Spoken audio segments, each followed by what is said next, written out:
Ouais, là l'image elle est pas terrible. Là non plus. Ah, là c'est bien. Bonjour. Aujourd'hui, il s'est déjà passé plein de choses alors qu'on est qu'en début d'après-midi. Mais en même temps, le temps que je poste cette vidéo, ce sera peut-être dans 1 mois, 2 mois, 5 ans. Donc, je sais que je vais pas la poster aujourd'hui, cette vidéo, donc vous la verrez forcément en retard par rapport au moment où je l'ai filmée. Bref, on s'en fout, hein. Je suis allé à l'hôpital aujourd'hui parce que je dois régulièrement y aller pour tous les problèmes de mâchoire que j'ai depuis plusieurs années maintenant. Alors, c'est déjà le 3e médecin qui s'occupe de ma mâchoire dans cet hôpital dans lequel je vais. Je me rends compte que j'en suis à mon 3e curateur aussi. Ça fait 1 année et demie que je suis sous curatelle. C'est déjà le 3e curateur. Ça montre bien que personne n'a envie de faire ce boulot. Simplement parce que c'est un boulot de merde. Et c'est également le 3e médecin qui s'occupe de ma mâchoire à l'hôpital. Je l'ai répété plusieurs fois. Et c'est marrant parce qu'en arrivant, je suis déjà arrivé super en retard. Pour la simple et bonne raison que j'ai mis plus d'1 demi-heure à trouver une place de parc. Bon, je peux dire le nom de la ville, c'est Lausanne, hein, c'est un secret pour personne qu'ils n'ont plus du tout envie que les voitures s'aventurent là-bas. C'est un véritable calvaire, hein, tu mets plus de temps à traverser Lausanne qu'aller de Lausanne jusqu'à Genève par l'autoroute. Bon, mais en fait, ma journée avait commencé par de la physio, ça c'est encore une autre histoire. Après, à midi, j'ai mangé avec un ami, puis après, je devais aller à l'hôpital. Et puis, quand j'ai vu que j'avais de la peine à me parquer, j'ai fini par aller dans le parking qui est à l'intérieur, parce qu'à la base j'ai essayé de me parquer à l'extérieur, mais c'était impossible. Mais à l'entrée du parking, il y avait une file de voitures et je me suis dit, j'y arriverai jamais. Et puis c'est le genre de moment où t'es bloqué devant la barrière parce que tu dois attendre que les voitures sortent pour avoir de la place, tellement c'était complet. Bon, je vous épargne tout le reste de mes petites aventures, hein. Il y a toujours des trucs extraordinaires qui se passent à chaque pas que je fais. Mais la secrétaire a pas trop mal pris le fait que je sois arrivé super en retard. Elle m'a même laissé aller aux toilettes, hein, ce qui est fantastique. Et quand je suis revenu dans la salle d'attente, mon médecin m'a pris tout de suite. Et qu'est-ce que ça montre, ça? Ça montre tout simplement que quand tu arrives en retard, en gros, tu arrives à l'heure, parce que les médecins, ils sont tout le temps en retard, donc voilà. Mais on ne peut pas faire ce genre de calcul, parce qu'évidemment, si tu es en retard, tu es mal vu, surtout si tu téléphones pas. Bon, là, en l'occurrence, je pense que j'avais une bonne excuse, parce que c'était la panique en ville, quoi. Alors oui, c'est peut-être une capitale culturelle, mais les gens se souviennent plutôt des travaux à Lausanne que de tout ce qui est artistique. En sortant de mon rendez-vous, j'ai croisé une femme de couleur qui m'a regardé avec le grand sourire, et puis je lui ai dit bonjour, et puis elle m'a dit « Vous vous souvenez pas de moi ?» Alors, j'ai dû réfléchir et non, je ne me souvenais pas vraiment d'elle. Elle m'a rappelé qu'avant de voir ma 2e médecin à l'hôpital, ce qui date d'il y a plus de 2 ans, un jour, c'est elle qui m'avait accueilli. Je pense que j'en avais déjà parlé dans une vidéo, mais je vous le dis à nouveau. C'est que quand elle était venue, j'avais fait une petite remarque du style « Ah, mais c'est pas madame...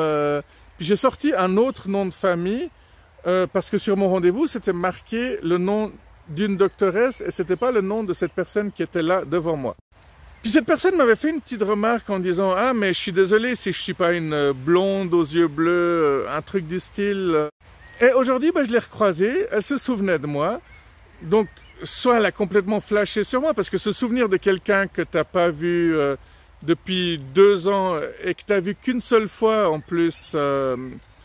tu peux te poser la question. Hein. Peut-être qu'elle a eu besoin de montrer qu'elle était déçue, que dans sa tête, elle croyait que je préférais les blondes aux yeux bleus. Et aujourd'hui, je lui ai dit, écoutez, je voulais pas que vous pensiez que j'étais raciste. Et ça, c'est typiquement le genre de truc que je sors sans aucun filtre, spontanément. C'est le genre de truc qui fait que les psys, ils me collent tout le temps plein de diagnostics. Mais ce que je trouve vraiment extraordinaire, c'est que généralement, quand je sors les choses avec une telle spontanéité, les personnes le prennent rarement mal. Bon, je m'attendais pas à ce qu'elle rigole, parce qu'elle a pas fait qu'un petit sourire. Je l'avais dans la poche, là. Hein. Bon, allez, là je me la pète un peu. Hein. Il faut aussi laisser les gens être sympas quand ils sont sympas aussi, hein, bordel de merde. Et c'est plutôt flatteur si les gens se souviennent de toi au final. Alors voilà, ce genre de petite interaction, ça donne le sourire. Et il y a des jours où je me sens complètement vulnérable, où je me sens déprimé. Et il y a d'autres jours, c'est le contraire, je me sens blindé. Et les jours où je me sens blindé, j'aime bien aussi donner le sourire à d'autres personnes. Et plus j'arrive à le faire, plus ça me booste encore plus. Ben, un jour, j'étais allé chez Lidl et je me suis dit, allez, je vais essayer de donner le sourire à un maximum de personnes.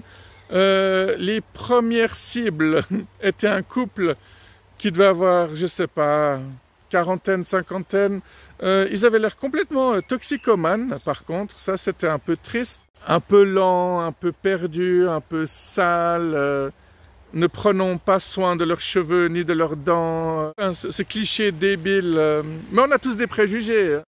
Et en fait, j'ai vu que le mec avait une tête sur son t-shirt qui ressemblait à Deadpool. Du coup, je lui ai dit, ah, c'est Deadpool sur votre t-shirt. Et il m'a dit, c'est qui, c'est quoi Deadpool? Et j'ai été surpris qu'il y ait des gens qui ne connaissent pas Deadpool. Et du coup, j'ai sorti mon téléphone, je lui ai montré des photos de Deadpool. Et puis il m'a dit, oh, excellent. Et puis là, le couple était souriant, nettement plus qu'au moment où je les ai abordés. Un peu plus loin, je suis allé parler à une jeune femme qui avait un t-shirt Batman. Et je lui ai simplement dit, j'adore votre t-shirt, et je suis vite parti. Alors là, c'est le petit moment, tu sais, quand un mec va parler à une femme ou une fille assez jolie, et puis que, bah, au moment où je me suis rapproché, j'ai bien vu qu'elle a cru que j'allais la draguer, mais quand j'ai simplement dit que j'aimais le t-shirt Batman qu'elle portait, et que je suis parti, c'est là qu'elle s'est rendue compte que je voulais rien de plus, et c'est là qu'elle m'a envoyé son plus beau sourire.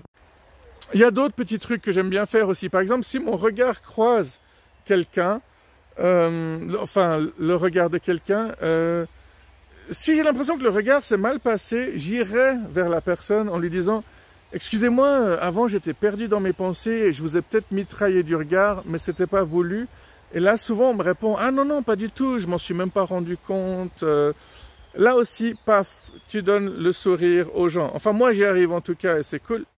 Pourquoi je fais ça, hein? Question de psy. Bah, j'en sais rien, juste parce que ça me fait plaisir et que ça fait plaisir aux autres et que c'est gratuit et puis que la gentillesse, ça se perd complètement dans ce monde de putes. Bon, tu vas la fermer ta gueule! Dans ce monde de brutes. Mais c'est vrai, après, lorsque je suis arrivé à la caisse, j'ai demandé à la personne derrière moi si elle voulait passer, alors qu'elle n'avait pas forcément moins d'ustensiles que moi, mais je lui ai sorti un petit...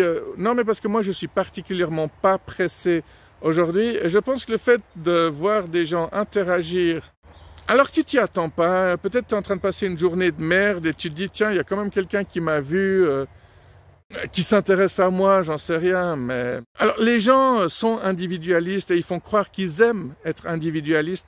Mais ce genre d'interaction, j'ai jamais vraiment vu...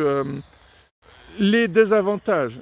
Après, forcément, quand je suis avec des amis, souvent ils se cachent parce qu'ils pensent que ça va mal se passer, mais ça se passe rarement mal. Bien, je viens de faire cette vidéo très spontanément, et puis évidemment, elle m'ouvre l'esprit à moi-même, et puis j'espère qu'à vous aussi, mais du coup, j'ai plein d'idées d'autres vidéos, rien qu'en faisant celle-ci. Prenez soin de vous et ne laissez pas mourir la gentillesse, ni l'humour, ni le rock'n'roll. Ouais, je trouve ça scandaleux en fait parce qu'on utilise surtout le mot bienveillance aujourd'hui, simplement parce que le mot gentil est devenu trop péjoratif et c'est complètement débile, quoi. Non, c'est pas parce que tu es gentil que tu es stupide, que tu es bon à rien, que tu es naïf. Et alors, même si tu l'étais, est-ce que ce serait vraiment grave? Désolé, mais moi je préfère 1000 fois plus voir des gens vraiment gentils que le contraire.